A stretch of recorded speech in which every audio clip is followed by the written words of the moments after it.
Back to stage 11 from Alp to Arcalis. The short 134-kilometer stage included the highest summits of this edition of the Vuelta, culminating with a savage finish up to the ski resort of Arcalis in the northeastern tip of the Iberic Peninsula. The final climb of the day, 2,000 meters to Arcalis above the Principality of Andorra. The 15-kilometer climb looks out across France and Spain. Its summit's been used many times in the Vuelta and the Tour de France. But the race was marred by the dramatic crash by Michael Zarabaitia from Once, who fell after 80 kilometers of racing. He was evacuated to hospital and had to have a badly damaged finger amputated. The early part of the race was dominated by Andrea Peron of Fassa Bortolo, whose lead stretched to 2.5 minutes at one stage. But on the Col d'Ordino, a group inspired by the Kelme chased him down. The chasing group of 6 riders contained Fernando Escartin, Oscar Sevilla, Jose Luis Ribiera, and they were joined by Roberto Heras, Santiago Blanco and Carles Sastre. Soon they would join the flying Italian at the front to make a 7-man leading group. Well, Bob, we've seen this so many times this year. Once again in the mountains, Kelme riders going on the attack. They've been dominant in the Giro, they've been dominant at the Tour de France, and once again, they're trying to put the hammer down. Well, they have so many weapons at their disposal. Every single guy on their team is a really good climber. Now they have 3 guys in a break of 7. That's a fantastic team effort. They pride themselves on winning the team prize in a number of stage races over the years, and this Vuelta a España is turning out to be the same type of a thing. Well, once again, on the mountain passes, this man in serious difficulty, 151, Abraham Alano. Bob, he really doesn't come up with the goods when they come to the big mountain passes. What's the problem? Well, you know, he weighs close to 75 kilograms. That's quite large for a stage racer. He has a lot of speed on the flats, but he suffers in the mountains. Certainly does, but these men don't. Look at this on the front there, Fernando Escartin setting the pace. The only Once rider who's made the split here at the moment, in fact, is Sastre, the man we saw yesterday working for Abraham Alano, while meanwhile at the back, many riders trying to get off the front of this group. This looks like Gentili, Italian rider for Cantina Tolo, and that's Raimundo Rumsas from the Fassa Bortolo team, who's having a very good Tour of Spain this year. He certainly has come across to the big league. He rode for the small Polish team of Moroz, but this year, Bob, he really has risen to become a promising star for the future.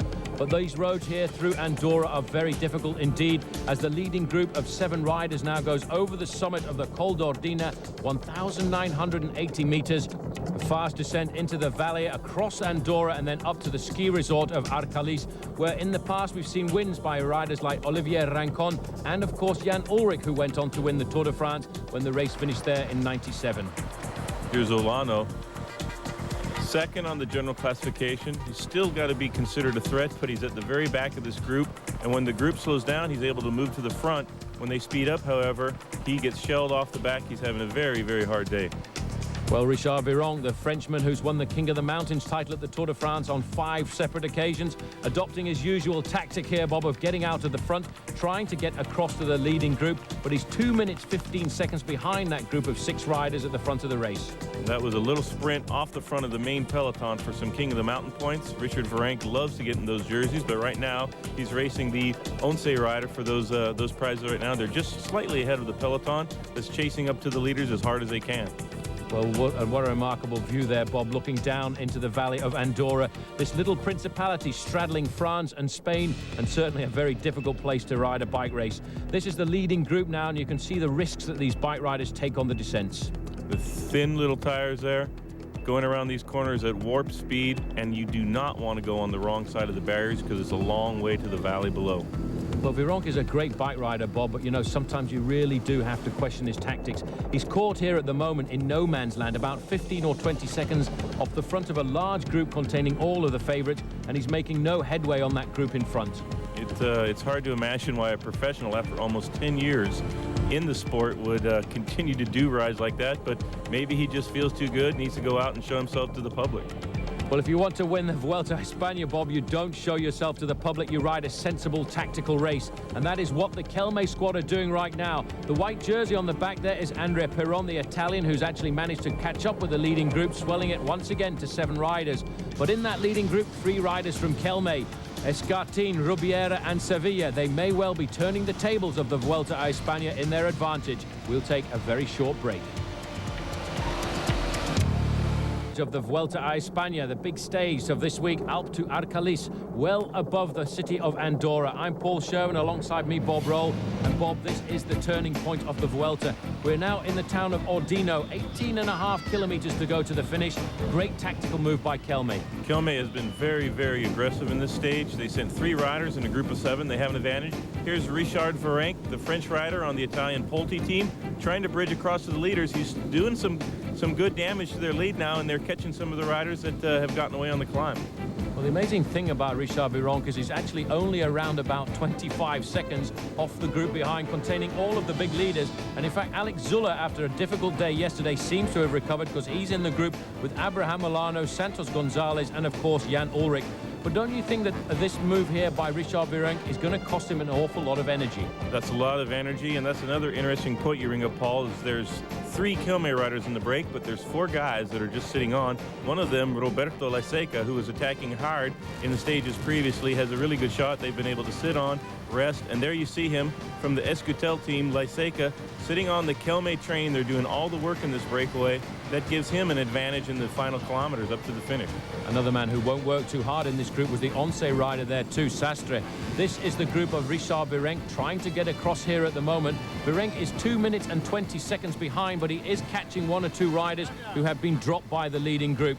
The man in there for Banesto, in fact, is John Odriozola. We saw him riding well in the mountains yesterday, but we are now reaching the very foot of the final climb of the day. 17 kilometers of climbing to the summit, 2,200 meters, the ski resort of Arcalis in the Principality of Andorra. This is a very strong group, but you can see Fernando Escartin sitting at the back here, Bob. Is that a tactical move, or do you think he's just put in too much effort too early? He's been one of the great climbers of recent years in all of modern cycling, so he's probably sitting on, letting his teammates do the work, and hopefully he'll have some fresh legs for the finale. But they're not eating into the advantage of the riders up the road, are they, Bob? It's still 2.5 minutes, and the main field is only 30 seconds behind them. But this is a good move because, in fact, Manuel Beltran has slipped into this attack. He's the Spanish rider on the Mape team. He's having a good Vuelta a España this year as well. He came over with his teammate Oscar Freire, the 2 Spaniards, making a big move to Mape and doing a great job for them. And here's our lead group, led, as always, by the very, very aggressive Kelme team. Well, look at that. You see that group of Richard Virenque and Beltran. They're only 22 seconds ahead of the group of Abraham Milano, Santos Gonzalez. I feel Virenque is wasting an awful lot of energy here, but the dangerous man in this group, I think, for these riders is Manuel Beltran, and I think he may well be on the front of the group right now. There he is in the white jersey.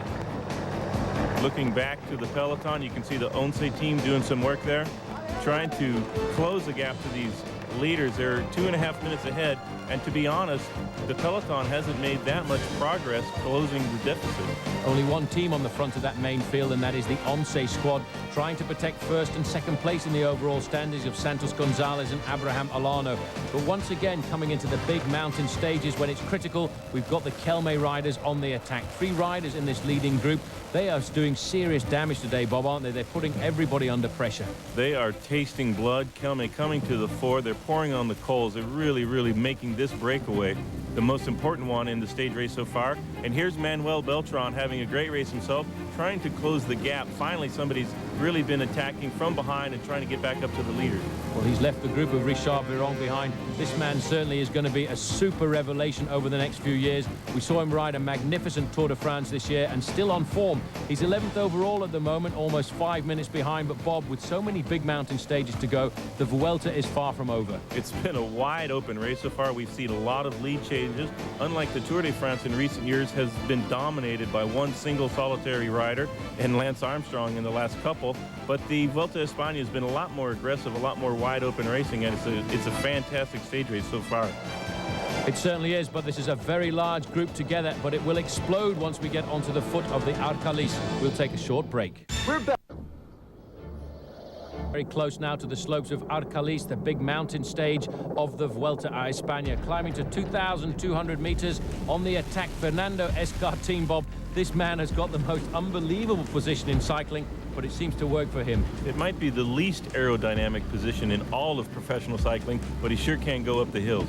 He sure can. There's Roberto Heras. He's the odd man out in this group, not one of the big teams. He rides for the Euskaltel team, this team which represents the Basque country, and certainly he did get a win at the Tour of Spain last year, and he's looking to try and get himself a victory today, which is why, Bob, I think we haven't seen very much of him at the front of the group. And here we have Manuel Beltran. 2 minutes, 40 seconds behind. He's losing a little bit of time to the leaders, it seems like, but he might be putting some time into the peloton, and that would be good for him for the rest of the stage. Certainly would. This is a very difficult climb, almost 15 kilometers of ascension. Well, look at this, Bob. We expected it to come. This is Roberto Heras. He's gone out on the attack, but he's not opened up much of a gap just yet. You saw him attacking on the stage that was won by Heras. That means his form has got to be quite good. He's put some daylight between him and the Kelme-led front group, and here's a replay. You can see him looking over his shoulder to see if there's any reaction. There hasn't been one because they've been making a steady tempo. He's increased it dramatically with an attack there and got a little bit of a gap. Well, you can see he caught them unawares there, the Kelme riders looking over their shoulders. But at the back, with 10 kilometers to go, this is a serious move now by Manuel Beltran. 2 minutes and 27 seconds. He's not really eating into the advantage of the men up the road, but what's more important is the damage he's doing on the leaders behind. Beltran is looking to try and move himself up in the overall standings, and still no reaction in this group of Abraham Olano and Santos Gonzalez. They are still riding a tempo race. They haven't blown the race apart yet. There's still a big group, front peloton here. All of the favorites contained in here were the breakaway. It's been a very, very hard stage. Now they're winding it up for the final climb, and here's Roberto Heras still leading our race. Well, he's being pulled back very slowly here by a reaction coming from the Kelme riders, and that has in fact split the group, which is now down to just 6 riders, because as we hit the very early slopes of this climb, Andrea Perron, the Italian, he was left behind after a very long breakaway situation. But Roberto Heras from Euskaltel now is trying to blow this group apart. He's trying to take a victory to his team, one of the smallest teams here at the Vuelta a España, but certainly this one didn't work, Bob, because it looks to me as if the Kelme have made the junction. That looked like Escartin's inimitable style, weaving all over the road to try to catch up to him. He doesn't want to let a guy that's been sitting on the whole breakaway get away for an easy stage win after Kelme has done all the work. The other rider in there as well for Vitaligo Seguros is Santiago Blanco. But this now is the move. This is in fact Andrea Perron, who's been caught now by Beltran and left behind. Beltran 35 seconds ahead of the main field. Cabeza de Carrera, by the way, means the front of the bike race, and that is 2 minutes 36 seconds ahead of Manuel Beltran right now. This is the main field, the field of all the major contenders. Jan Ullrich is in here. There is the yellow jersey of Santos Gonzalez. Abraham Olano is here as well, and very close to the front you keep getting glimpses there of Richard Virenque. Here's our leaders again, and that's a strong attack from Sevilla, I believe. Maybe Rubiera of the Kelme team. Well, they are the ones who have to try and win this stage. They're dominant in their tactics because they have 3 men in a leading group of 6. If you lose in a situation like this, Bob, you'll certainly get a big telling off from the team management, won't you? Absolutely. If you have 3 guys in a breakaway of 6, you've got to come up with the goods. Oscar Sevilla now is the man from Kelme who's trying to get the victory. Another victory for them after that superb win by Heras. But look at this. This man is not going to lay down arms. He's ridden up alongside Sevilla, Bob. He's looking at him to try and see if he's going to get any more reaction. He's got to have the good legs today. He's riding a really good race, Heras is. He looked over at Sevilla, decided to keep going. Sevilla's struggling to get back on his wheel. Heras is making the good move of this race now. Well, he is, but he hasn't got much of an advantage. There is the group of 4 behind. In that group is Escartin and Rubiera. They won't be the riders to chase because they will hope that Sevilla will be able to stay in contact with Roberto Heras. Heras' advantage just now around about 10 seconds over the rest of the group, and certainly the main field, Bob, further down the road starting to explode, but it's Escartin taking up the chase ahead of Santiago Blanco. And you saw Heras look over his shoulder there, making sure of his really strong commitment to this breakaway that he's going on. Well, advantage for the moment going to Roberto Heras, but there is still an awful lot of this climb to go. And as this man leads the way at the moment, we'll take a very short break. At the Vuelta a España, the man leading the bike race at the moment, Roberto Heras, but further down the mountain, drama happening because the big attack has come from Roberto Heras. The man trying to stay in contact there, in fact, is the small Italian climber Vladimiro Belli, but he cannot stay on the wheel of this man from Kelme. Maybe, Bob, this was the tactic for Kelme today to set it up for him. Maybe it was. You saw him leave the peloton there. And a very good climber from the Fassa Bortolo team, Vladimiro Belli, was just absolutely shelled off the wheel. Well, can he win the stage, Bob? Because at the moment he's starting his chase more than 3 minutes behind this man, the leader at the moment. Where's 46, Roberto Heras? A very small team, no support for him. And further down the mountain, the big names are now starting to suffer. Abraham Olano again in difficulty. Alex Zuller, the man who led this bike race for the first week, also being left behind by that group. Pavel Tonkov, though, looking very comfortable today. But what a great ride by the Kelme squad. Roberto Heras is picking them off one at a time. Heras here, making the junction with Beltran, and that'll be a very strong duo. They can race up the rest of this mountain together, work together, try to cut into the lead of Lyseca from the Escutel team. Well, that's going to be a very difficult job for these two riders because currently they're 2 minutes and 45 seconds behind the lone leader. Further down the slopes, though, this is the main group of the contenders. Pavel Tonkov looking very comfortable today. Richard Vironk has been picked up. There is the overall leader, Santos Gonzalez, Jan Ullrich, Vladimir Belli, Pascal Hervé. This really is a roll call of the heads of states of cycling. One man missing, though, Bob, Abraham Olano. Olano has definitely dropped off of this group. You saw a huge peloton just moments ago, but under the pressure of Roberto Heras of the Kelme team, you see the front group whittled down here to about 10 or 15 riders. They're really blowing the race apart now. Back of this group, Angel Casero, a man that we should take note of because he at the moment is riding a very good bike race. This is the lone leader at the front, though, Roberto Lyseca, riding a very sensible race. He was in that leading group of 6 riders, which actually was started by the Kelme squad. He didn't work too much with it because Kelme was the team dictating the tactics. His advantage right now, 2 minutes and 45 seconds over Beltran and Heras, but their advantage 24 seconds over the group of Santos Gonzalez. You see now, Bob, just 6 kilometers to go, and in this group there are some very big names. At the back of the group there, you can see Massimiliano Gentili. We saw him attack earlier on, but also Angel Casero going into the tunnel now. He knows that when he comes out, he will have 2 serious chasers behind him. That would be Heras and Beltran. Heras doing the majority of the work. Beltran hanging tough, but Roberto Heras is having a fantastic day. He certainly is. Greatly set up by his teammates, though. Kelme have gone out today, I think, on a mission. They set up that first move with 3 riders in a breakaway of 6. But, Bob, what about that plaster on his knee as his teammate further up the road has been given the news to sit up and wait for him? This is Oscar Sevilla. Now, you see, this is the power of the tactics of Kelme. The numbers in the mountains certainly pay, and Sevilla has sat up and waited for Heras to join him, and Beltran, he's just going to sit there in an armchair. We see Kelme do this time and time again in all the big tours. They send 3 guys up the road, 2 guys up the road, then they bring the rest of their great climbers from the peloton to join them. It makes for a very powerful group up ahead. Look at the heart rate here of Beltran. It's always up around the 170 mark. He really is riding on the rivet at the moment, trying to stay in contact with this group. I'm not sure whether the team managers will be too happy because this, Bob, in the future may well give away some riders' secrets. Well, if they know the maximum heart rate of a rider, they could call from the team car, if they're watching a TV coverage, over to their other riders and just say, hey, look, he's on the rivet right now. Just turn the screws a little bit harder, and you might pop him off the back. He's hanging tough, though. He certainly is, but this man is hanging tough as well, Bob. 4 kilometers to go to the finish for Roberto Lyseca. A brave move starting his attack a long way down this mountain when he was with that leading group of 6 riders set up by the Kelme squad. He now holds a 2.5-minute advantage over the chasing trio, led here by Oscar Sevilla ahead of Roberto Heras, who are slowly eating into his advantage. On the back of the train is Manuel Beltran, but let's not forget, in the middle there are still some other chasers, Carlos Sastre and Santiago Blanco. And further down the mountain, this race is slowly starting to blow apart. There's only one team can spoil the joy of Roberto Lyseca, and that is the Kelme squad. Back to the final kilometers of the climb up to Arcalis, 2,000 meters above the city of Andorra in the Principality, which bears the same name. At the back of this group here, we can see Pascal Hervé, but Bob, this is a very select group of climbers, but this man certainly did the best move. He made a great move. He looks a little bit like Marco Pantani in the style that he rides, also in the way that he rides. He attacked once, Kelme caught him, he attacked again. Sevilla from Kelme caught him. He attacked a 3rd time, and he's been increasing his lead all the way to the finish.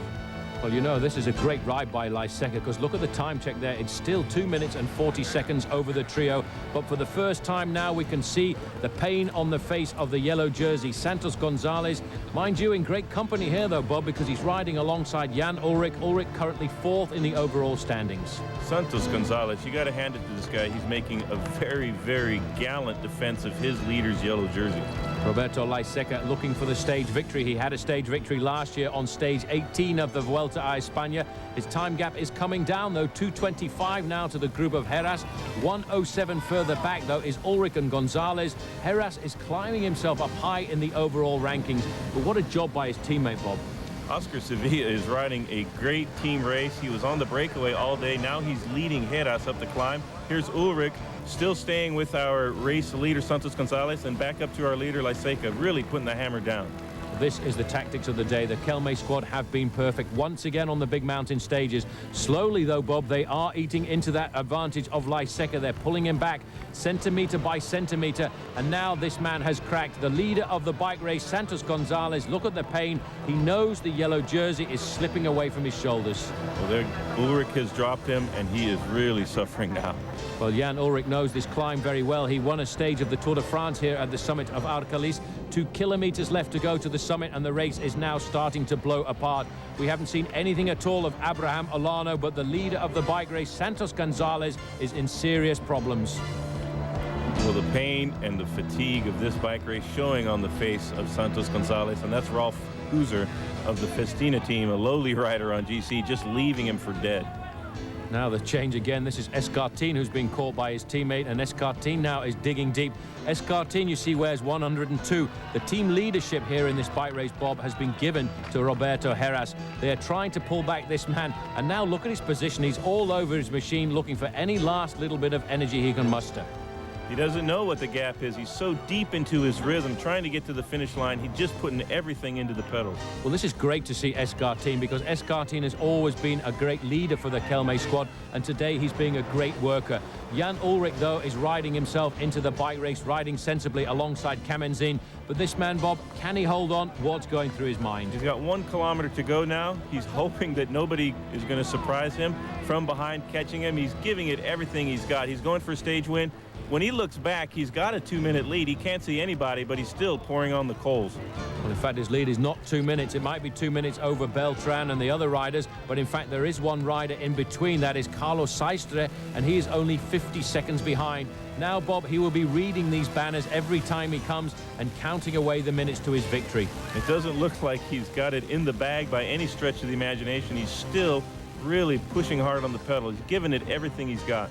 Well, he doesn't have to worry too much now, Bob, because he's into the final few straights of this climb here. Beltran now has not been able to stay on the wheel of Heras. Heras is accelerating away. Heras as well has left Escartin behind, but nobody will take away today the joy from Roberto Lyseca of Euskaltel. He now knows he can enjoy this last 200 meters, Bob. He looks back one last time to check and make sure there's going to be no surprises.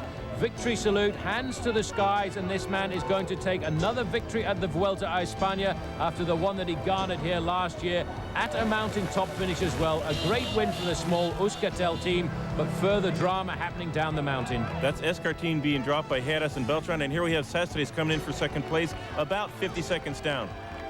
The next man to come up into the finishing straight is going to be Santiago Blanco of Vitaligo Seguros, one of the survivors of that early breakaway of 6 riders instigated by the Kelme squad. But for Kelme, the drama today is to try and blow this race apart. I don't think they were too worried about the overall victory, but look at this now. Roberto Heras coming to the line. Beltran has recovered. He's right on his wheel there. He will come across the line in 4th place. Beltran gets 5th. And further down, this is Angel Casera and Richard Viron coming up there with Vladimiro Belli. Right in that group as well, another rider for Vitaligo Seguros. That, in fact, is Gonzalez de Galdiano, so this is a serious group. Now, Jan Ullrich comes further forward. Ullrich losing more than 4 minutes and 15 seconds on the stage. But the big loser of the day was the man who wore the Amarillo jersey, more than 6 minutes behind for Santos Gonzalez. 31-kilometer circuit. Well, a magnificent maneuver there by Mariano Piccoli coming into the final few hundred meters of this stage. A stage again marked by a long breakaway in between the big mountains. This is always the situation that riders like Mariano Piccoli look for. He's made a career out of this. He now knows the victory is going to go to him. He has won a stage of the Tour of Italy this year, the final stage around Milano, and today he gets a victory at the Vuelta a España, 44 kilometers an hour. Leading the riders up now for second place is the Frenchman Patrice Halglon, and in fact in third place Francis Cabello, and the 2 Italians taking up 4th and 5th place. But look at this, Bob, more than 2 minutes since those 5 riders came in. Biagio Conti leading them across the line there, and all of the main contenders in this group at the Vuelta a España. Here's confirmation of that result. Mariano Piccoli gets a win ahead of Patrice Halglon, and Angel Casera and Roberto Heras comfortably in that group, 2 minutes 20 seconds back. Angel Casero looking very comfortable at the top of the leaderboard now and enjoying the spoils of the Amarillo jersey. His advantage 1 minute and 15 seconds over Roberto Heras. And look at that, in fourth place now, Santos Gonzalez after the withdrawal this morning of Jan Ullrich. To the skies, Santander to Lagos de Covadonga, and what a stage it is going to be. This mountaintop finish, 1,500 meters in altitude, will change the whole face of the Tour of Spain. As on the previous day, the stage was dominated by an early breakaway that escaped after 36 kilometers. The group was made up of Vinokurov, Brochard, Botero, Cardenas, Hervé and Zinchenko. These riders at one time having more than 6 minutes over the pack. But none of the riders in this lead group were of any danger at all to the overall leader, Angel Casero. On reaching the bottom of the climb, though, it was the attacks in the main pack that were for the yellow jersey. And again, it was the Kelme squad on the front who are now entering into their terrain. Well, Bob, this is magnificent. This is Botero on the front, the King of the Mountains winner of the Tour de France this year, putting the pressure on. Whenever we get into the mountains, Kelme are always hitting them hard. Kelme has done a great job in recruiting the best climbers in the world today. This Tour of Spain is perfectly suited for them. Here is Zinchenko, the lone survivor of that long early breakaway, trying to make it all the way to the finish, but Team Kelme putting on hard pressure, not just on Zinchenko, but the whole peloton from behind there. Well, the story really not Zinchenko at the moment, is it, Bob? It's this team at the front.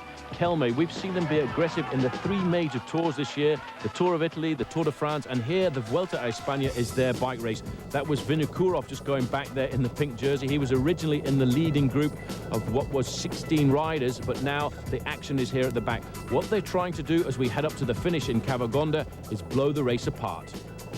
Back to OLN's exclusive coverage of the Vuelta a España and the slopes of the Lagos de Covadonga.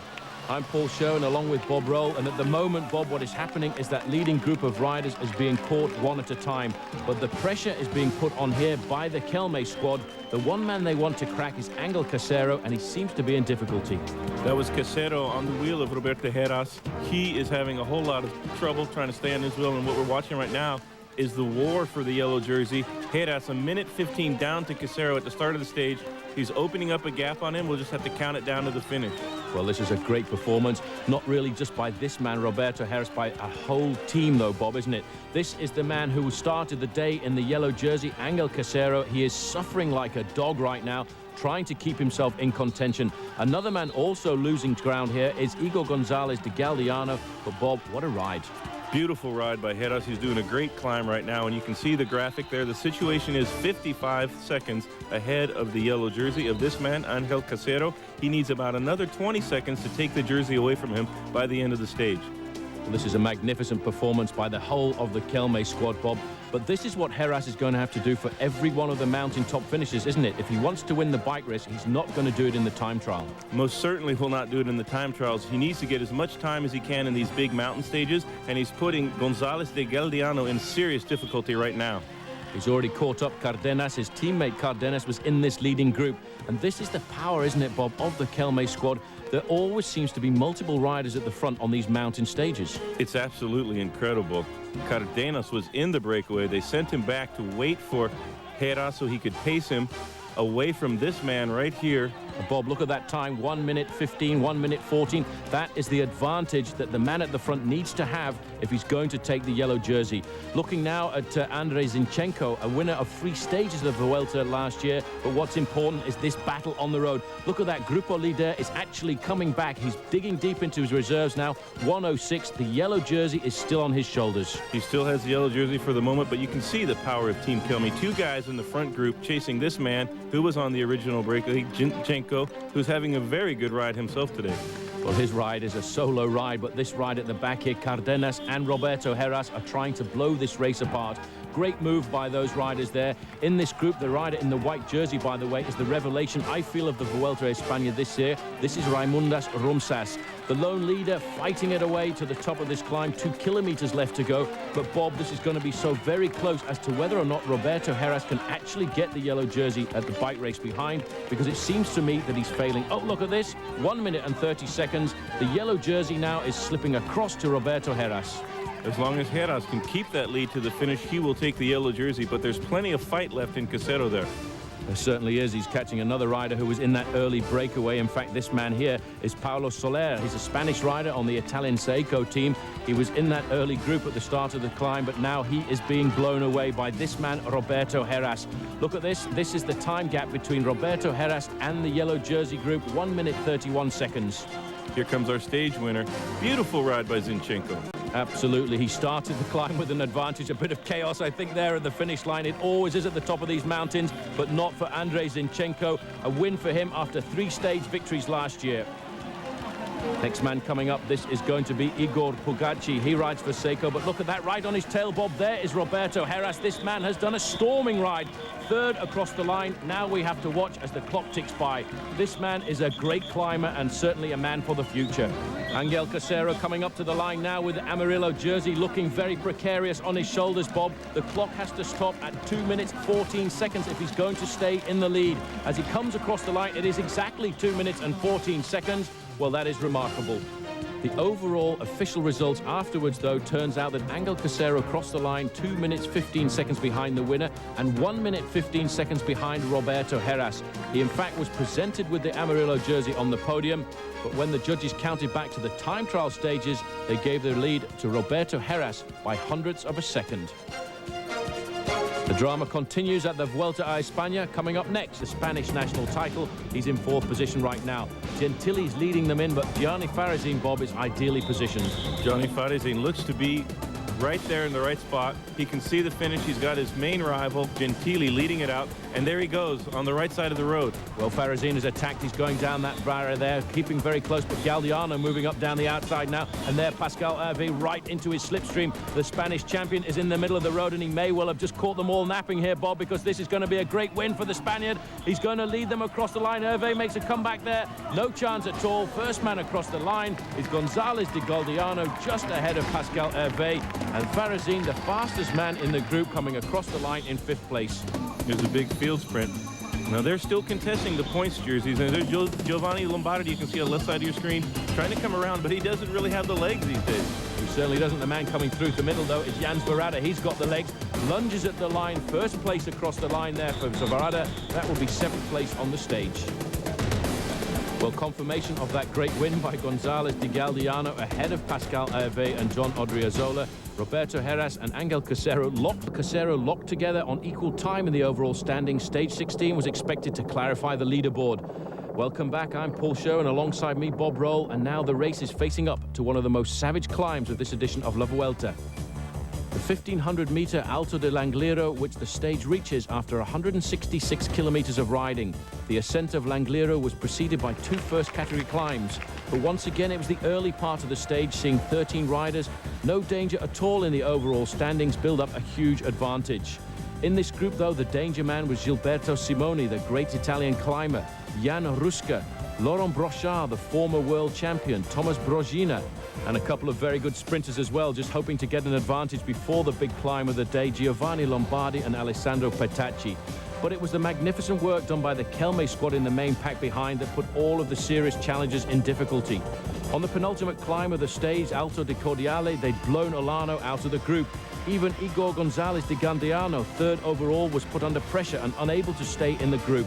But the man that the new race leader, Roberto Heras, wanted to crack was Angel Casero, who had appeared to be having problems, and there was still the final ascent to the finish. Well, Bob, that group of 13 riders have finally reached the foot now of the Alto de Angliru, and certainly this group is going to explode. This is an absolutely monster climb. It's one of the most feared climbs in cycling today. Pitches as steep as 24%. It's an incredible climb. Gilberto Simoni on the front there for Lampre, the man who finished 3rd overall in the Giro d'Italia this year. And immediately that we got to the first slopes, this group split to pieces. You can see now as they go under the banner, indicating they've still got 10 kilometers of climbing to go to the finish. But Bob, at the back of the race, again, it's the Kelme riders on the front. And look at the man in 2nd position there. Fernando Escartin was the leader of Kelme. But what a lieutenant he's turning out to be. That's one of the most fantastic domestiques you can have. And here we see Gilberto Simoni leaving the last of the breakaway guys. He was probably the strongest climber in the Giro this year. Every time the race turned upwards, he was on the attack. And again today, in the hardest mountain stage, perhaps, he's still in the front. Well, we're getting news from the back of the race that, in fact, Igor Gonzalez de Galdiano is in serious difficulty, starting the day third overall. This man really had a fairly quiet Vuelta a España after finishing third overall in the Giro, but you can never count a man like this down in the mountains, can you, Bob? Very smooth. He's pedaling very well there. He's got a great rhythm going from the breakaway. It just depends if he has enough time to stay away from this very strong team of Kelme riders. Well, he's absolutely flying up this mountain. 8 kilometers left to go to the summit for Gilberto Simoni. But the most important part of this race is here at the back. This is the advantage he has, 5 minutes and 30 seconds, but that's not important. Look at the way Escartin now is accelerating. Still on the wheel there is Angel Casero, trying to keep himself high in the rankings. But Escartin today is riding like a man possessed. I've never seen him ride for the team like this before. That's the type of domestique you absolutely dream about, Fernando Escartin. Here is Casero. Now he's been dropped. He's losing time now. This is the race. Well, this certainly is the race. This is unbelievable. In fact, they've got one of the riders from Festina going back. That was Huser. He was in that early breakaway at the bottom of the climb. His job now is to try and help Casero. The lone lead now for Gilberto Simoni. 7 kilometers left to go to the finish. But what a great job. Heras is doing it again on the mountaintop finishes. He is certainly doing it to Casero right now. Casero left almost alone, whereas Heras, on the other hand, has a fantastic teammate in Fernando Escartin. Well, it looks as if, in fact, Casero has recovered. There are 2 Festina riders at the back of that group there. The Mapei rider, in fact, is Pavel Tonkov. The orange jersey is the man who's already won a stage so far in this Vuelta. That is Roberto Laiseca. He is riding well in the mountains. But, Bob, what a job that is being done by Escartin. Simoni, though, he's suffering. He is suffering on this pitch right here. It's very steep. Escartin is chasing hard from behind there. Look at him still pouring on the coals, really hammering. Now it looks like they've starting to establish a gap to Casero. These conditions are absolutely unbelievable. It is actually clear at the top of this mountain, but we are climbing up through the clouds. The attack now comes from Pavel Tonkov, and he appears to have Roberto Heras in difficulty. Back up to Simoni, who's leading the race, pedaling quite well still, considering the length of his breakaway. But another attack coming from Roberto Heras, and coming up next, the finish at Alto de Angliru. Exclusive coverage of the 2000 Vuelta a España and the Etapa Rena. 5 kilometers to go to the finish, but the man out on the road doing a great job here, Roberto Heras. Bob, this man wants to win the Vuelta. He wants to win the Vuelta, and he's making his attempt at it right now. At this point in the race, after so many climbs and so much hard racing, it's a purely physical contest. You can see the difference in style. That's Angel Casero really struggling up on the tops, trying to get every breath of oxygen he can. Meanwhile, up in the front, Heras is just absolutely flying. The man setting the race on fire at the front, though, is Gilberto Simoni. He's currently 4 minutes and 10 seconds ahead of the rest on the road, but what a great performance by Roberto Heras. Now, is Heras' tactics here to try and get as much time as possible in the mountains because he fears Casero in the time trial? Well, he lost about 2 minutes on the flat 40-kilometer time trial to Casero. He wants to make sure he has a bit more of a cushion than that, even though he himself rode a fantastic time trial in that event. Well, it's turning out to be a strange race, isn't it, Bob? Because really the excitement is further down the slopes. Although Gilberto Simoni is doing a great ride, Roberto Heras himself is opening up an advantage over all of the other challengers. This man right here has to continue to struggle all the way up the mountain and try to limit his losses to Heras. This is Angel Casero. You can see he's really given it all he's got. He has recaptured Escartin there, but Heras, in the meanwhile, looking behind, having a great rhythm going. He is flying up this mountain, trying to win on this hill, the Tour of Spain. Well, this has been really a Vuelta of the climbers, hasn't it, Bob? Over the last few years, we've seen the major tours being won by men who are good in the individual time trial. But today we are seeing the climbers at their best. This man, Gilberto Simoni, is a great climber, but the gap now between Heras and Casero is starting to open. Well, you got to hand it to Casero. He's hanging tough in the onslaught of this man, probably having the greatest race of his life, Roberto Heras. Well, he won't get very much help in this group behind from Fernando Escartin. Escartin, the teammate of Roberto Heras, is just sitting there. Gilberto Simoni, on the other hand, Bob, has to ride a lone time trial to the summit of this mountain. And look at these weather conditions. The riders are literally riding up into the clouds, and you can see Gilberto Simoni disappearing from the chasers at this point.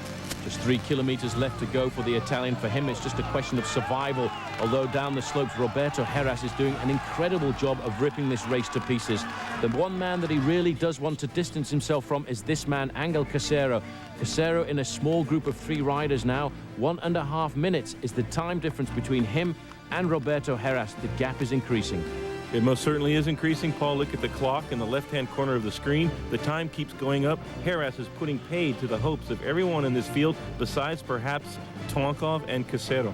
But look at the style of this man on this mountain here. He's really ticking away a very high pedaling action as well. This was reminiscent of Lance Armstrong's attacks in the Tour de France. Absolutely, very similar to Lance's attack, just obliterating everybody in the field, catching the stragglers from the breakaway and just blowing right past them. Well, that's Laurent Brochard, the former world champion, being caught and passed there by the man who is turning out to be the climber of the Vuelta a España, Roberto Heras. He's finished in the top 10 of so many major tours, and he may well now be laying the foundations of victory here if he can get more time on this man. Second overall at the start of the day, Angel Casero, but he's not giving up, is he, Bob? He is most certainly not giving up, but one advantage that Heras does have is they have given him the yellow jersey. That's a tremendous amount of morale. That gives you the power of leadership of your team and the unquestionable desire to win a stage race like this. Raimundas Rumses on the front there as we rejoin the leader of the race, Gilberto Simoni, and he is now starting to weaken on this very steep part of the climb. This climb is a beast, isn't it, Bob? This is one of the most feared climbs. It was introduced by a cycle fan from the mining region of Spain who was actually killed last year while previewing it. This is unbelievable. You can see the pressure on Gilberto Simoni, but this man must ride his own race now to try and get as much time as possible over the rest of the challenges. We've seen Igor Gonzalez de Galdiano actually withdraw from the race, Bob. We're getting information that he's stopped riding. He cannot go up this mountain anymore. He will disappear from the overall standings tonight. But with the man we're looking at now in the Amarillo jersey, it seems to me he's sprouted wings. He's flying up this mountain. He knows he's crushing the opposition and laying the foundations for his first ever win in a 3-week bike race. What makes this climb so grisly is it keeps getting steeper as they go, and look at the gap now, 3.5 minutes. Well, I don't think he's going to catch Gilberto Simoni at the front of the bike race, but what's important for him, Bob, is his gap over this man, Angel Casero. Look at the face, the concentration. He knows that he's got to fight. He's got to dig very deep into the reserves to keep himself high in the standings, because if he doesn't lose too much time to Roberto Heras up the road, he can still win this bike race. There, you can see the police are now trying to help the riders get their way up through these clouds as Simoni gets closer and closer to victory. Simoni struggling for the stage win. Meanwhile, Roberto Heras is absolutely, much like his team car, smoking up this mountain. It certainly is. I only hope the Kelme team car can get to the summit of this unbelievable mountain here. You can see the gradient because the gear that in fact is being used by Roberto Heras is such a small gear. He's ticking it over at the moment, and the car, Bob, I have to say, is absolutely on fire. Well, up to the summit of the mountain, a complete change of conditions for this man, Gilberto Simoni. The sun has come out and is smiling for the Italian climber. He was third overall in the Giro d'Italia this year, and he's going to get himself a very memorable stage victory at the Vuelta a España. This man, Bob, certainly has proved to be a revelation, and I think a serious contender for next year's Giro d'Italia. And here we have Heras, still in the clouds, not very far from the finish, but when he comes out into the sun, he will be making his move for the overall win in the Tour of Spain. He certainly will. You can see the sun starting to peek through and burn off this cloud as the man in second position on the stage, Jan Ruska, again a survivor of that early group of 13 riders, comes across the line in second place.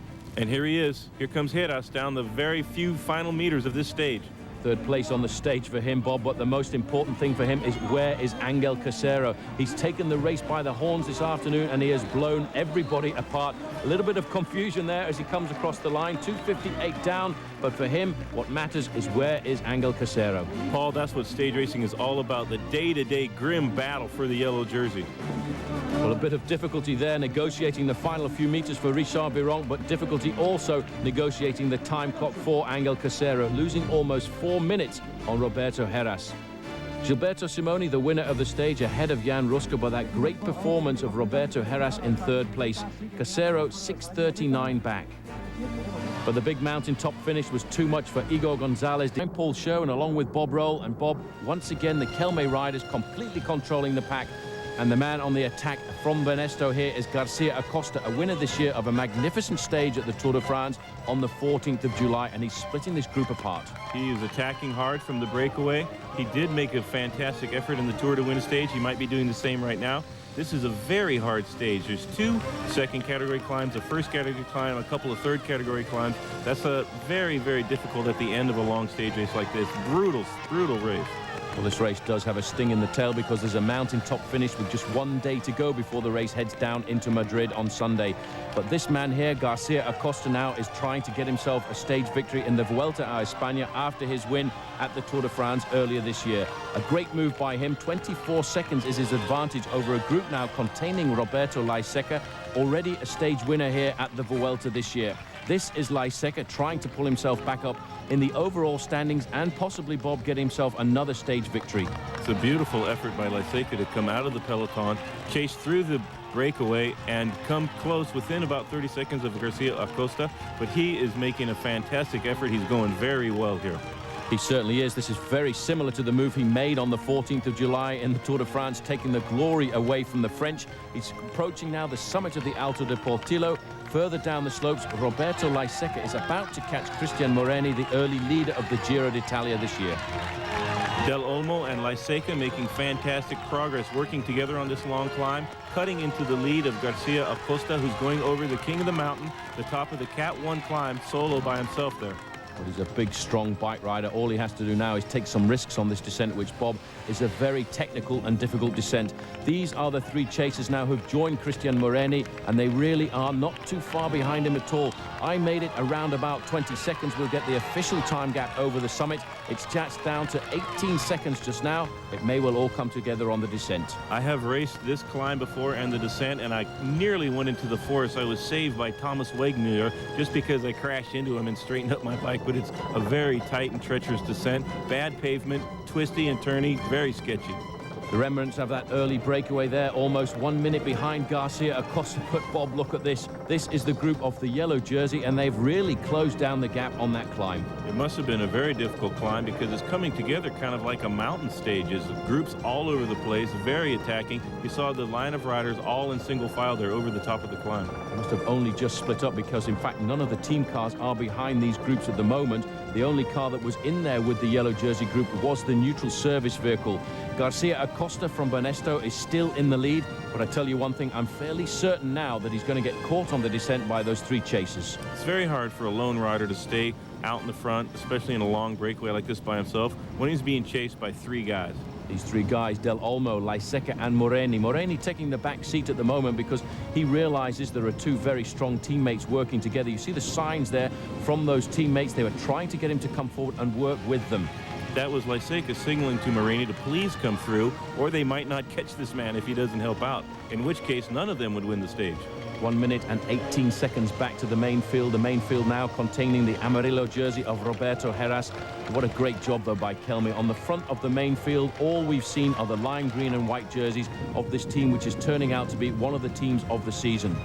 Look at the velocity, almost 70 kilometers an hour, pedaling his bike. That is amazing. This guy is unbelievable. He has been a time trial champion of Spain. He also won the Grand Prix Eddie Merckx with his teammate at the time, Abraham Olano. A very tough bike rider. He's just hoping to stay clear at the moment. 1 minute is his time advantage over the group of Roberto Heras, but coming up very quickly now is Roberto Heras. Del Olmo and Heras being caught now by Odriozola and by Farezin. Odriozola will now be able to sit on the wheels because his teammate is up the road, and the two Euskadi riders will have to do all the work now while these three guys are sitting on. And in the meantime, the Kelme team is chasing like banshees from behind. They certainly are. 44 seconds is their deficit on that group in between. But the man at the front of the bike race is still Vicente Garcia Acosta. But there's an attack going off the front here. And in fact, it is Roberto Heras who's taken off alone. Well, he's waited as long as he had to across the flats now. Now that they've gotten back up another hill, he is being one of the best climbers of this race, has gone to attack that breakaway. He certainly has. He's going to try and pull himself back up to Garcia Acosta. He's obviously gone now, Bob, because he felt there was no help at all coming from the rest of that group. That's a good move for Heras. If he wants to win the stage, he's got to get up across to Garcia Acosta and hope they don't get caught by the very fast closing Kelme team. This is the climb of Alto Paso de los Lobos, and I tell you what, Bob, I wouldn't like to be in this group right now because the Kelme boys are setting a tremendous pace. That is the climb of the Wolves and the Wolf Pack, which would be Team Kelme, are chasing this man, Garcia Acosta, who is desperately trying to hold them off on the last climb of the day. It's going to be very hard for him because the man coming up is now just 12 seconds behind. Roberto Heras is looking to move into the top 10 in the overall standings at the Vuelta a España and to get himself a second stage victory. This is only one of the small teams in the Vuelta, the team from Euskadi, the Basque representatives, and they certainly would like to try and get themselves another stage victory. In the main field, there's no major panic, though, for the overall leaders. They're just quite happy to ride through this stage without too many attacks. And it looks like the juncture is going to be made right about now. Well, that's it. Roberto Heras has caught the lone leader at the front. Has he got the energy to stay with him? Because we haven't yet reached the top of this climb, Bob, the Los Lobos, and it is going to be very difficult now for Garcia Acosta after a long effort like that. Very hard to stay on the wheel, but he knows if he can stay on the wheel, he's most certainly the faster sprinter than Heras, who is a pure climber. He's got to stay on the wheel now just for a few more meters, and he can have the stage win, perhaps. That the Green Armada, the Kelme squad looking after the man in the yellow jersey. The man on the yellow jersey's wheel is his own teammate Fernando Escartin there in case there's a problem. Over the summit of the climb, Roberto Heras gets maximum points, but Garcia Acosta must be a happy man because he is still in contact. He's done his job there. He stayed on the wheel of the climber on that last mountain pass. Well, I think, in fact, they've caught that group in the middle there, Bob, because there was Gianni Farazin at the back of the group being led now by the Kelme squad. 3 kilometers to go to the finish line in Ciudad Rodrigo, and I tell you what, Vinokurov is now only 30 seconds behind. Well, Garcia Acosta most certainly the faster of these two men. That's why Heras is sitting on, not doing any work, and the gap is coming down. Coming down very quickly indeed, but you can see the group there of the yellow jersey, a very small group indeed. But Bob, look at this, 19 seconds to Vinokurov, and they're tactically maneuvering like sprinters on the track. They've come to almost a standstill, and Vinokurov, in the meantime, is going along about 50 kilometers an hour there. They got to be very careful now. 1,000 meters to go, the last kilometer, the Flamme Rouge, and this is so very close. This is Vinokurov now coming into that final bend. He's going to see them when he comes around this corner, and if they start to tactically maneuver too much, he's going to catch them. And there, Bob, he's right on the tail. Vinokurov in the pink for Telecom has come right onto the tail of the two leaders. The sprint is started in the middle by Heras. On the far side, Garcia Acosta is opening up the sprint as well, but look at this, the pink bombshell coming around the outside there is going to be Alexander Vinokurov. Garcia Acosta cannot believe it. The charge for the line is going to go to Alexander Vinokurov. What a surprise that must have been for him. Here comes the field sprint for fourth place, actually. That's Christian Moreni leading out the sprint there from this small peloton. Roberto Heras is safely in that group, but one man is most certainly missing. That's Abraham Olano.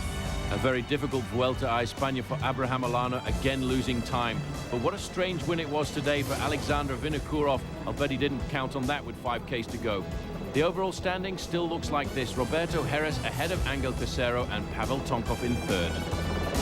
But one thing is for certain, the Vuelta a España finishes with a time trial, so the race is far from over. So come and join us on Sunday, September the 17th, 10 a.m. Eastern Time for live coverage of the final time trial here. And for the first time ever in the United States, you can watch the Vuelta a España live here on OLN. Until then, I'm Paul Sherwin for Bob Roll saying goodbye. Kilometers here, and Olano is absolutely flying along here right now, isn't he? He's probably touching speeds around about 55 kilometers an hour. 1,000 meters to go, Bob. Do you think it's going to be a new best time? I can almost guarantee it. He is going so fast. Look at the banners go by. That's about as fast as you drive that in a car on the city streets. That's incredible. Well, we're well over 30 miles an hour at the moment, and I hope the police cops aren't out there, because if they've got a radar going, this man's going to get a speeding ticket. He is well over 55 kilometers an hour, and he's well inside the last 500 meters. You can see the Armada, and you can in fact hear what Jonathan Vortas was telling us about just a little early. Venga, venga, venga. That in Spanish means go for it, keep going, keep going.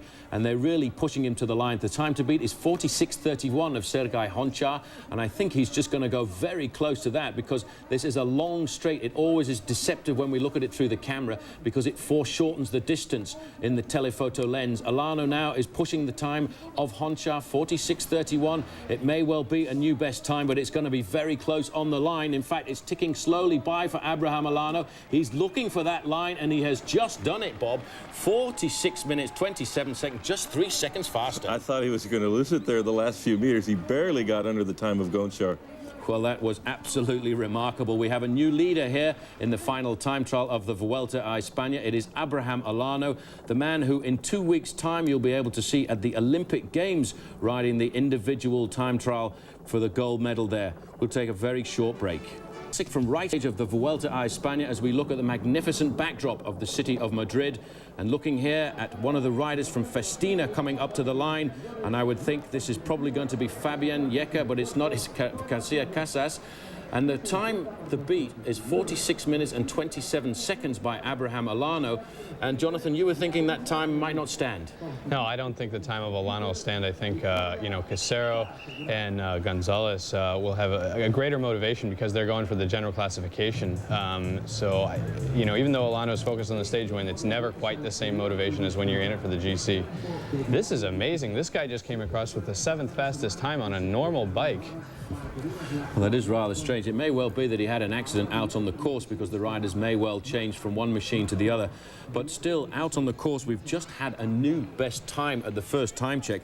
And in fact, Jonathan Vaught's favourite for the overall win of the stage today. Angel Casero going through with the best time there, Jonathan. That's a surprise. I didn't really think of it as a surprise. He hasn't time trialed that well this year, but again, he's been recovering from an injury all year. So I think, like I said, that he's got a lot left in the tank, and he is a naturally good time trialist. He started out that way as a neo-professional, and he's proving it today.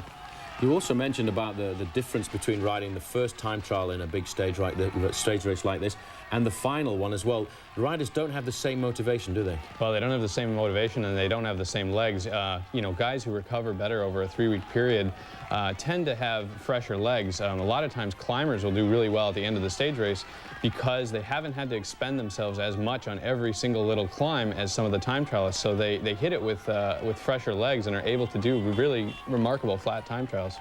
Well, there's confirmation there of that first time check at 8 kilometres. Abraham Olano dropping down now to the 7th best time. Fernando Escartin, 13th best time. But very shortly we will get an idea of just how the overall leader, Roberto Heras, is riding. Now, Bob, it must be rather a nervous moment for Roberto Heras. He's held that jersey now for 8 days. He's got riders like Santos Gonzalez here threatening him.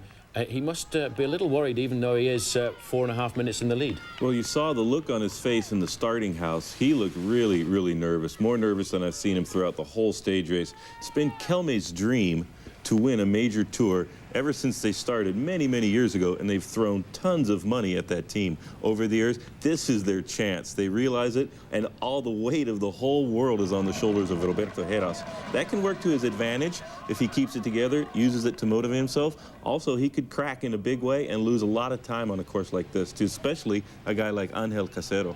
Especially after that performance yesterday on the slopes of that very difficult climb to the Alto Abantos. This man here, though, Santos Gonzalez, is doing a very remarkable ride out on the course, and he's trying to make sure that he can move himself up just a little bit higher in the overall standings. But just to come back to what you were saying about Kelme, Kelme has been in sponsorship of professional cycling for 20 years. They've always been an aggressive team, but this year it seems as if there's been a change. We've seen them aggressive and present at the front in all 3 of the major tours. They have been at every climbing stage from the Giro through the Tour, and especially here in the Vuelta. The whole team, it seems like, you'll have a break of 10 or 15 guys going up the first few climbs. There'll be 4 or 5 Kelme guys. That gives you a lot of options. Look at this, Bob. 18 kilometres covered. Santos Gonzalez going through now with the fastest time, 24 seconds faster than Sergei Honchar. So that really is to proof that this man is doing a magnificent ride out on the course. But the incredible thing about the Kelme squad is that the whole of the team rides on block when it comes to the mountains. Now, Jonathan, it's pretty difficult to have a team of climbers competitive in a major tour. Maybe it's because this tour has been so short that they've really managed to come up trumps this time. Yeah, I think that has a lot to do with it. A lot of times climbers are very much affected by crosswinds, descents, rain, and whatnot, and essentially you've got a lot less of that in a 120-kilometer stage than in a 250-kilometer stage. Looking now at Santos Gonzalez, the man at 18 kilometres who has just set the fastest time out on the course. The fastest time at the finish as set by his own teammate Abraham Olano. This may well be the turning for the Once squad and the birth of a new time trialling star. We are now looking at the last man on the road, the man who's been wearing the Amarillo jersey for the last 8 days, Roberto Heras. And it's at last a chance for us to see the complete difference in styles, Jonathan, isn't it, between a man who is basically a climber and some of the time trials we've seen earlier. Yeah, he's spending a lot of time out of the saddle. Any little rise that we see him going up or any corner, he's jumping up out of the saddle. And that wasn't something that you saw Alano doing. Alano would spend a lot of time down in the bars. That's a lot more aerodynamic. But what's interesting is that climbers oftentimes have a very difficult time in time trials, not because they're lacking in power, but like Jonathan was saying earlier, they lack a little bit of focus. You can see on the flats there, Olano was just flogging his bike down there, deep in the drops, making big time. Heras, on the other hand, is trying to get out of the saddle, sprint back up to speed, because with being so small, you just can't maintain the momentum. Well, he's having a very difficult time out on the course, but he does have an advantage of 4 minutes and 26 seconds. This is the current finishing time at the moment. Abraham Olano, 46.27, 4 seconds ahead of Honchar. Diaz Justo in third place, 27 seconds behind. And then a big gap down to Haruska, a very good time trialist, 1 minute and 26 seconds. We're now looking here at the man who really is putting in a great performance out on the roads of this year's Vuelta, Angel Casero. He was looking pretty fresh. He looked awesome on that climb. And here's Pavel Tonkov coming through. He's got the second fastest time. That's a good ride for him so far. Well, Tonkov is looking to try and move himself up into second place in the overall standings. I would think, wouldn't you, Jonathan, that with a 5.5 minute deficit, he hasn't got much chance of dethroning Roberto Heras in a time trial like this? No, absolutely not. I don't really think that that Tonkov is a much better time trialist than Heras, and especially Heras racing in Spain, you know, a Spanish team, and winning his first race in the yellow jersey. I don't think that he's going to lose any time to Tonkov at all, but he will lose time to Casero for sure, but doubtfully 4 minutes. Well, Casero has got himself down in a very low tuck position, and most of these riders now, in fact, are riding fairly aerodynamic time trial bikes, while this bike we're looking at here of Roberto Heras just seems like a fairly standard machine with just upturned handlebars. Well, you know, with a lot of the regulations in the UCI, it's difficult for some very small riders and very large riders to get a correct position with the limitations that they placed on the bicycle. And as far as the latest developments in any of these time trial bikes, it's more of a process of refining right now and refining the position, because the actual design on the bike is extremely limited nowadays. This man is riding along in a huge gear right now. Now, Bob, for a lot of these time trials, riders actually up the gearing, and especially with a lot of flat sections like this, they put on some rather large front rings. Guys will run a 55 or even a 56 sometimes rather than the standard 53. That gives you a longer chain on the sprockets. That makes the lever, the power that you have, a little bit longer. It's one of the beautiful things about stage racing that we're witnessing right now, is a battle between Casero and Heras. It's 3 weeks long. It's not just about climbing. You also have to time trial. That's why stage racing is so compelling. That's what makes it the pinnacle of bicycle sport. Well, 21.07, that's the second best time for Angel Casero at the 18-kilometer mark, behind Santos Gonzalez. Now, we look at a time trial, don't we, Jonathan, and think it's just 38 kilometers, but the time trial day for the men who are actually going to try and win the stage is a very long day. Oh, yeah. You're up, you know, at 8 o'clock in the morning. You usually preview the course, which is a 2-hour ride unto itself, come back, have lunch 3-4 hours before the race, and then spend another hour or so warming up. So basically, it's a 40-some-odd minute race, but you spend all day preparing, getting ready, warming up, and whatnot. Bit of confusion here. The man coming up to the line there, in fact, was Pascal Hervé, and Del Olmo was the man in second position there. Now, this, again, rejoining Santos Gonzalez. This man is looking perfect right now, and again, he's got a very high cadence, Bob. Very good cadence, very smooth. He's on the tip of the saddle. That's the most power and the most aerodynamic you can get with the limited UCI regulations that Jonathan was mentioning. You have to have a certain length top tube. The seat can only be a certain amount behind or in front of the saddle. It's all very specific, and he is really flogging it down this road. He's going really good. It's also a very difficult day for the guys who want to try and win a time trial like this, as we get plenty of Vengers in the back of the sound there. The choice of wheels is also very important, especially we can see that the rider here is wearing a full disc wheel in the rear and a tri-spoke in the front. Now, if you get a lot of side wind, that can be pretty dangerous. Yeah, it can be pretty tricky. As you can see, there's a lot of foliage on the sides of the roads, a lot of buildings and whatnot, so there's probably not a whole lot of wind in this time trial. But the choice of wheels is absolutely critical, even down to the choice of tires. Your choice depends on, you know, the number of corners, the number of hills, as a disc wheel is heavier than a spoked wheel, and obviously the wind, because a disc wheel presents a much larger side surface area than a spoked wheel. But it is, in fact, at the rear of the machine that is almost the most important, because it's at the back of the machine where you get the most turbulence. Yeah, it's the trailing edge, and that is definitely where you want the disc to be back. I think today the equipment choice seems to be fairly obvious, as the time trial isn't overly technical, and it's not raining and not too windy and not too many corners, so I think pretty much everyone's going to be going with the rear disc and the front carbon tri-spoke or deep dish rim. Well, this is Roberto Heras coming up. His is the 6th best time at the moment, and we do apologize for the slight picture breakup, but these are live pictures coming to you from Spain and the Vuelta a España. Roberto Heras going by in 8th best time so far. He'll be pretty happy with that. Don't go too far, we'll take a short break. Exclusive picture. Union Cycliste Internationale, the international governing body of cycling, tried to ban this machine and saying it didn't conform to their new regulations. But in fact, the manufacturer of the machine came back to the UCI and said, well, we can actually make these bicycles very cheaply. And isn't that the goal of the UCI, to try and get more and more people riding bikes? So it was nice to see that they actually reversed that decision to allow Once to continue. Now coming up to the line, well, this is a mano against Rubiera on the right-hand side, the Kelme rider, and on the far side, Santiago Blanco. This, in fact, is a pretty impressive ride by Rubiera. He's coming to tip the 6th fastest time so far. The time to beat is still Abraham Olano. He may well get knocked off the top of the leaderboard by his own teammate a little later on. But the Kelme riders here have put in a great performance because, let's not forget, Bob, as Rubiera comes across in 8th place, there is a big battle today between Vitalicio Seguros and the Kelme riders for the team classification. Well, it's something we haven't touched on very much in this Tour of Spain. But in Spain, there's an intense rivalry between the Spanish teams, and you'll oftentimes see them chasing down dangerous breakaways that contain riders from other Spanish teams. And here in the Vuelta a España, they really want to be the first team. Vitalicio was leading the team classification until just yesterday, when Kelme, at the top of the mountain, was able to retake the lead.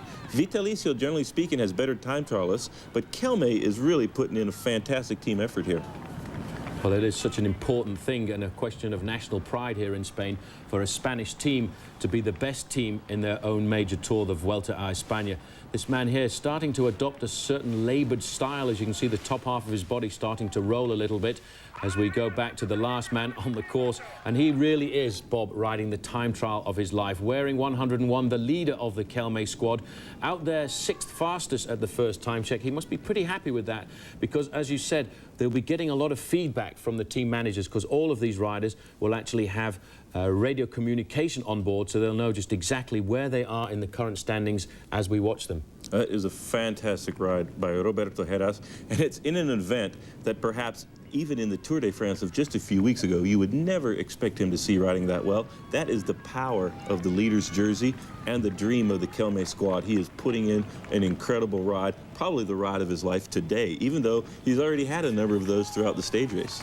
He certainly has. Zubeldia coming up to the line here. He's going to, again, finish with a pretty good time of 6th overall. A great ride by him. All these latter riders putting in very strong performances. But certainly, we have to say Roberto Heras has been the revelation of the major tours over the last few years. As Zubeldia comes up to the line here. Again, a very good time. Nobody yet approaching the time of Abraham Olano. Still 46.27 seconds to beat. 10th best time for Zubeldia. 48 minutes and 5 seconds. But this man here, Roberto Heras, really has been a major star over the last 4 years in all of the major stage races.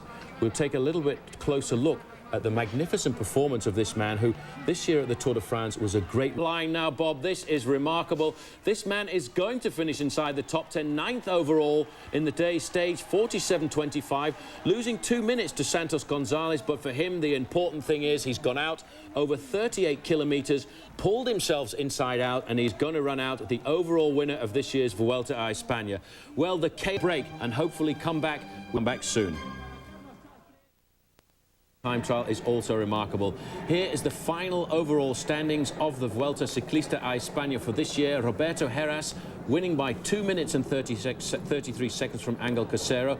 Pavel Tonkov holding on to his third place, 4:55 down, and Santos Gonzalez, fourth place overall for him with that great ride in the time trial, moving down Raimundas Rumsas into fifth place.